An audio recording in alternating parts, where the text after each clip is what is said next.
Hello and welcome to the ChrisCourse Gaming introduction video for our first game on this channel, which is Black Mesa. This is a free remake of the original Half-Life, done in the Source engine, which is the engine they use for Half-Life 2 and onwards. It very much keeps up the spirit of the first game. It was an excellent game back then. It's one of the first ones I remember playing in the must have been late 90s I got round to it. And they've kept the spirit of it up, freshened up the graphics, redone all the voices. It's really well done, it's very well polished, and as I said, it's entirely free to download on Steam. All you need is an existing Half-Life 2 game, well, any Source engine game actually. I think Team Fortress 2 will do it as well, which is also free, so you can get this entirely free of charge, and I highly recommend you do so. Right, as I say, this is an introduction video, so we're just going to be talking about the game and playing through the first stages to get everyone used to it and the concept of it. But then after that, the idea on this channel is that we will be uploading one 15-minute video per day, every day of the week, in which I will play a game while talking about a topic of, well, initially but later on your choice, as determined by YouTube comments, preferably a science or technology topic, because that's kind of my area of expertise, but also if there's a major story in the news, I will talk about that.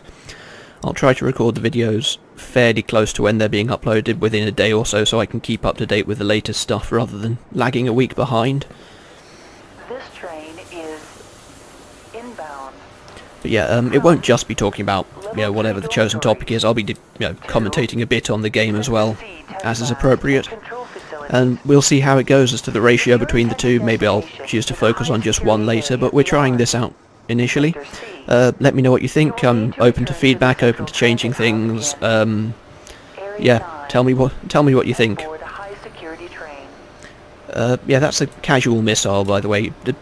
If you haven't played Half-Life 2, frankly, you're strange at this point. Pretty much everyone has played Half-Life 2. But surprisingly few people have played Half-Life 1. This is the Black Mesa facility, which is a science facility in it's a desert somewhere, I don't actually know which desert, where they perform top secret research, teleportation, high-level missiles, rockets, satellite networks, all kinds of stuff. And we are Gordon Freeman, who is a scientist with a PhD from MIT in the US, and is this day going into work to perform a test on, well, in an anti-mass spectrometer, which is obviously a fictional device, but we'll forgive the crappy science, because games with real science are kind of boring. You just sit there swirling test tubes and waiting for the tests to finish all day. It's not very exciting, really. As a way to escape from life, it's just a day job. But yeah, the test goes a bit tits up, as anyone who's seen Half-Life 2 will be able to testify to. And Gordon Freeman has to try and escape the facility, save his comrades and all that kind of stuff. You'll see later on when it happens. We'll try to play up to the start of the event in this video, and then the next video we'll start talking, we'll get into the actiony bit. So lots of this bit's of exposition, so we'll be listening to the scientists while they're talking. I'm kind of ignoring the lady on the intercom. Frankly, I've actually memorised the speech the amount of times I played the original game. It's word for word the same as the original game, though with a different voice actress. I know every line. I must have played through the start of this game 30, 40 times. I really loved this game. But yeah, about the video and audio quality, I recorded the first 3 episodes of this with a webcam microphone, and then decided the audio was absolutely shite. So I have now bought a dedicated microphone at great expense and cherry-rigged a pop filter in front of it from what I think is a drying sheet to go in a tumble dryer, which actually seems to work very well, and an old articulating lamp. So yeah, the audio quality should be pretty good. It's not going to be flawless yet. I need to work on my microphone technique and buy a proper pop filter, but the microphone is pretty high level, and yeah, hopefully the sound's clear. If there are any problems, again, let me know. I'll be watching through it, so I'll probably be aware of them. Video-wise, we are recording on a 1920 by 1200 pixel monitor. I'll be setting all the game resolutions to 1080p, and that's what they will normally be uploaded to the channel as. The exception to that rule is at the moment, because I am at home on a terrible internet connection. I mean, my upload speed here is pretty much negligible, so I may well resort to 720p videos while I'm here, and then change the upload to 1080p when I get back to the university, where my internet is literally an order of magnitude faster. So yeah, the video quality will always be in 1080p, the audio quality should be good, and I will attempt to keep the bitrate on the encoding and things up, so you should get pretty good quality out of it all. I think that's about it for the actual introductory stuff I have to mention. So we're now going to switch to commentating on the game to give you a feel for it. It's a pretty good introductory sequence. Actually, it's quite fun, and it's about 15 or 20 minutes, which is the length I'm aiming for. So we'll play till the disaster and then cut off until next time. So you might have noticed there are a lot of really extravagant doors here. They've carried those over from the first game as well. Yeah, the entire facility is a little bit excessive, and there's a brilliant example of that coming out of that door there. That is a crawler. It is a transport robot for moving boxes around. It would have been much more efficient just to use, say, a van or a train. You know, you could carry more, it would be lighter, it would use less energy. It wouldn't have required billions of pounds worth of research and development to make a viable four-legged walking robot, which is an incredibly complicated thing to do on that scale. But no, this is Black Mesa. They have money, they will do what they like. Everything here is completely excessive. I mean, look at the size of this room. Think how many labs you could fit in this room. But no, it's a massive chasm. Yeah, why not? They don't really worry about resources here. They're very well funded. As you'll know if you play Portal as well, there are lots of little Half-Life references in the Portal games, which is nice. I like that kind of thing, weaving all the universes together. I just wish they'd, bring out the next Half-Life games, but that's a complaint for another day, I think. In fact, I think that's frankly a complaint that's been done for the last 5 years by every single person in the world, if they're a gamer. There's another crawler and a gratuitous radiation leak.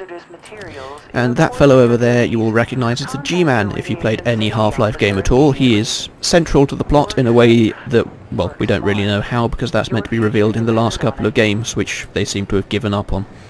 That guy's unimpressed. You might want to file a health and safety breach form about that, guys. It's probably not brilliant for you. The tacky green toxic waste. Anyway, here we are. Sector C test labs and control facilities. That we are. Random security guard. Yeah, again, talking about excess, have you seen this room? And we'll get a better look at it when we're out on the walkway, but, I mean, what is this? Thousands of square feet of potential laboratory space if you put proper floors in here, but no. It's an arrival terminal for one lab in this massive facility. Morning, Mr. Freeman. And look at it. I mean, I know we're underground in caves and all that, but you can make so much more use of this space. What are you doing? You're scientists. You're supposed to know how this stuff works. Yeah, I know. Barney's a bit of a skiver, isn't he? Guess his bar tab must have finally caught up with him.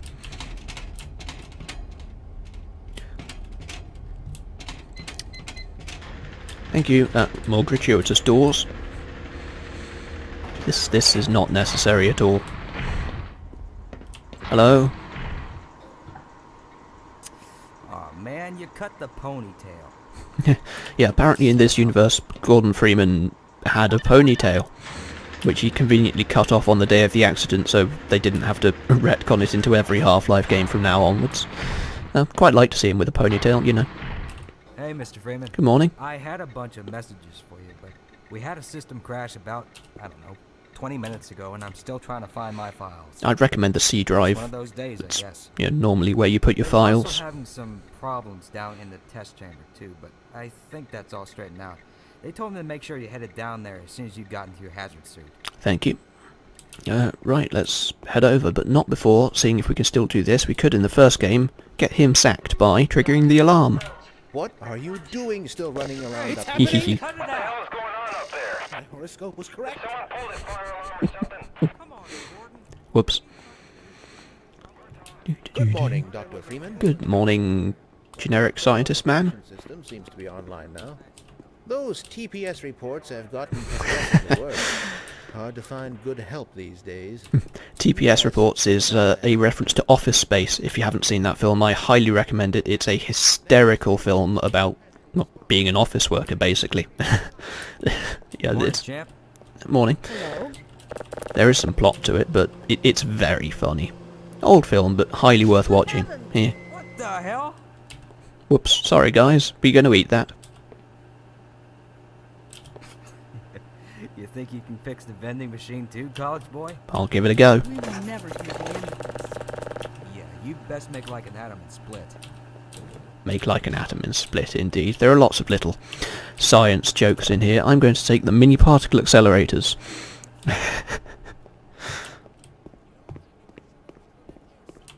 And throw.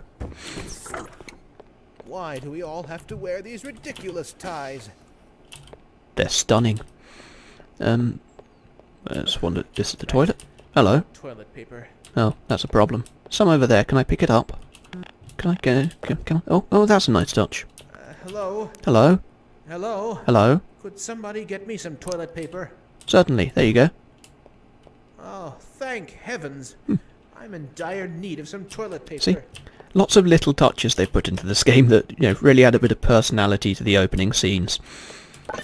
There we are. The famous HEV suit, which is kind of the Half-Life trademark, really. Protects you from absolutely everything, except now it sort of doesn't because we're playing on the hardest difficulty, which means we take quite a lot of damage. I don't really go for playing games on less than the hardest difficulty. It's just the fun in games is in being massively frustrated and trying to beat things. Don't count on it. If anything, Yeah, there are lots of little conversations you can walk in on in there and things as well. I'm not going to do them all. You should go and play it yourself. It's a good fun game. And I'd like to get through it in a reasonable amount of time. I said they're 15-minute episodes, so it's probably going to be a few weeks Didn't you read my worth of letter? video. Well, we're going to try and run 3 games at once, I think, is the plan. Maybe 2, but one at a time would probably get boring. So we're going to alternate, on alternate days. So one on Monday, one on Tuesday, one on Wednesday, back to the first on Thursday, etc. But yeah, each game's going to take quite a long time, which is good because I don't have to cycle through them too often. Then we might cut some off early if people start to get bored. I don't know how this is going to work. As I said, this is new to me. We'll see what happens. But for now, I'm planning to play each game to completion or to a logical stopping point if it doesn't really have an ending. Laser. Dum-ba-dum. That might be a Freeman's Mind What's up, thing. Doc? You should watch Freeman's Mind as well. That's set in the original Half-Life. It's basically a guy acting out Gordon Freeman's thoughts in a really neurotic manner. That's quite funny too. Hello, guys. Gordon, there you are. Dr. Nice of Kleiner. you to finally join us, Doctor. Young Kleiner from We've the just sent Half-Life the 2 sample game. down to the test Half-Life chamber. 2 game from Half-Life 2. The anti-mass spectrometer to 105%. Bit of a gamble, but we needed the extra resolution. Your gamble doesn't pay The off. administrator is very concerned that we get a conclusive analysis of today's sample. I gather he went to some lengths to get it. Oh, he did. They're waiting for you, Gordon. In the test chamber. No, they're waiting outside. Right. Come on. Lambda then. sector mug. I'll walk you down. This is mine now. I'm taking this into the test chamber with me. Maybe I should try and take this through the whole game. That's going to be my thing. It's like the Gnome Chomsky in Half-Life 2. Was it episode 1 or 2 with Gnome Chomsky? Although I'm going to try and take this mug to the end of the game. Eli. That's Eli Vance again from the second game. Note, he's got both of his legs here. Second game he hasn't. Good morning. Hello. I'm glad you're here. But yeah, I will probably forget this mug in the next 5 minutes. My memory is terrible. This is something you will learn about me very quickly. My memory is absolutely dire, so we will forget my What Noam in the Chomsky mug blazes is incredibly going on fast. with our equipment? It was never meant to do this in the first place. Error.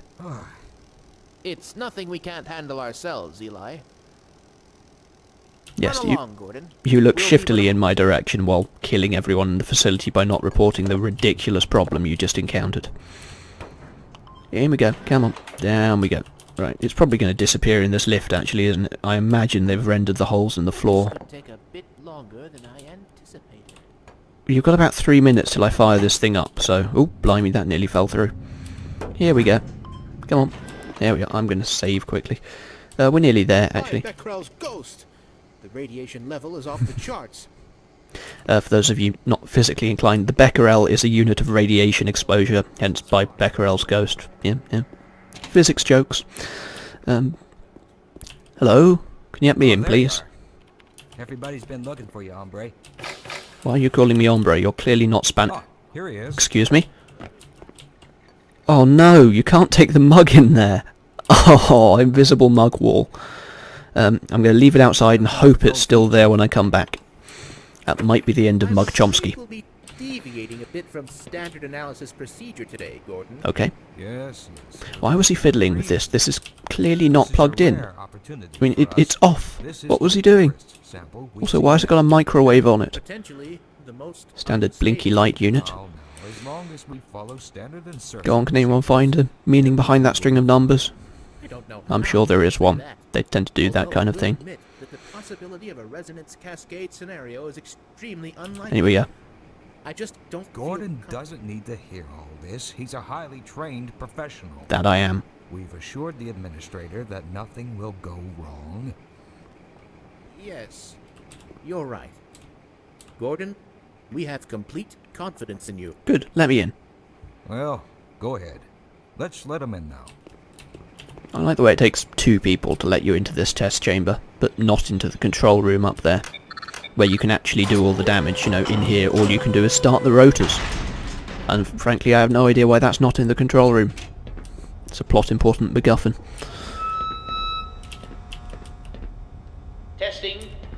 Testing. Hello. Loudspeakers. Everything seems to be in order. Excellent. It's not. It's really not. All right, Gordon. Your suit should keep you comfortable through all this. The you specimen can see them. will be delivered to you in a few moments. Hello, guys. Now, if you would be so good as to climb up and start the rotors, Hang then on. we can bring the anti-mass spectrometer to 80% and hold it there until the carrier arrives. That camera there does not match up with the control room. Look, there's a guy standing between them there. He appears to be sitting down in that one.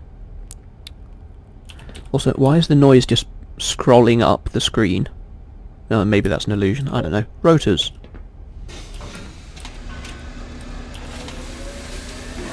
Ooh, shiny machinery. An entirely unnecessary movement.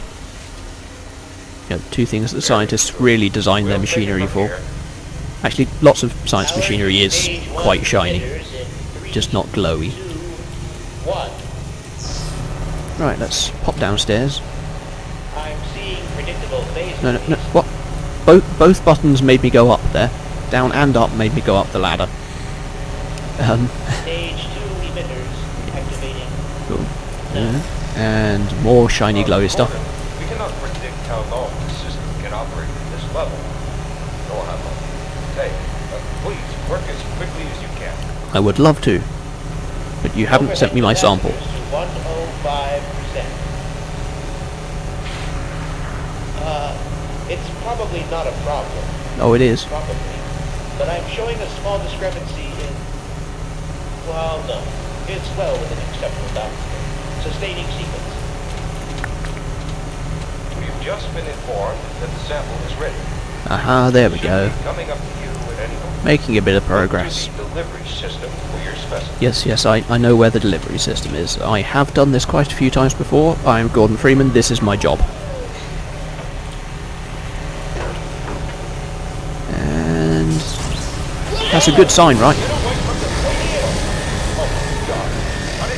Guys? Guys?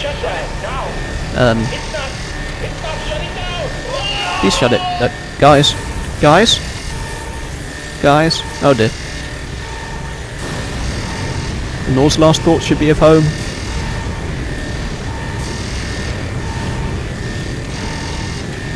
I don't know where my home is. I know nothing about American states. Sorry, America.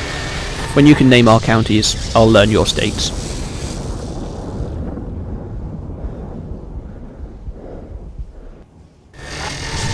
Bonk.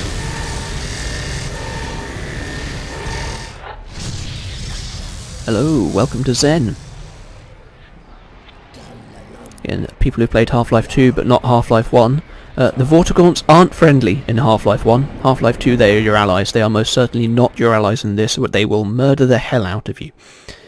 So, yeah, don't try and hug them. It doesn't go well. Okay, and that is the end of the introduction sequence.